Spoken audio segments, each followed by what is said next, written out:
Shalom saudara-saudara, saya ada cerita yang menarik.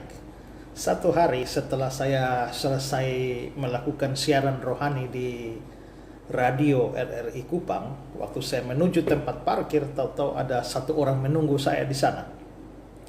Lalu dia memperkenalkan diri dan dia mengatakan bahwa dia datang hanya untuk berterima kasih kepada saya. Terima kasih apa? Dia bercerita bahwa dia ini adalah seorang pemabuk dan bukan hanya sekedar mabuk biasa, mabuk dalam level yang sangat tinggi. Tapi sekarang dia sudah bertobat. Bagaimana kisah dia bertobat? Satu kali bersama dengan teman-teman mereka minum mabuk sehebat-hebatnya sampai dia kehilangan kesadaran. Tapi rupanya teman-temannya itu tidak membawa dia pulang. Mereka bawa dia lalu mereka buang dia di kebun, di sebuah kebun. Dan akhirnya dia tertidur di kebun itu. Tapi rupanya di kebun itu ada satu rumah kebun dan ada orang jaga kebun itu. Pada waktu dia setengah sadar, ya dia ada di kebun itu, belum bisa bergerak, tapi samar-samar dia dengar bahwa dari rumah kebun itu diputar radio. Dan rupanya radio itu adalah khotbahnya Pak Esra Soro.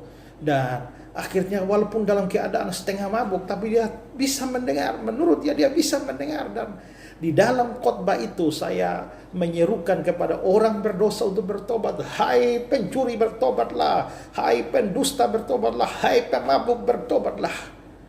Dan dia bercerita bahwa dalam keadaan setengah mabuk itu, dalam samar-samar kesadarannya, akhirnya dia memutuskan untuk bertobat.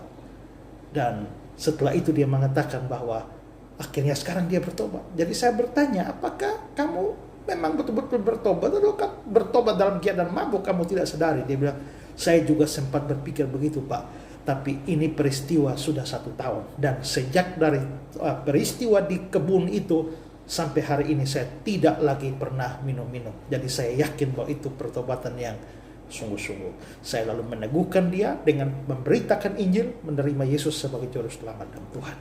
Dari situ saya menyadari satu hal, bahwa ternyata untuk mempertobatkan seseorang ini caranya terlalu mudah bagi Tuhan.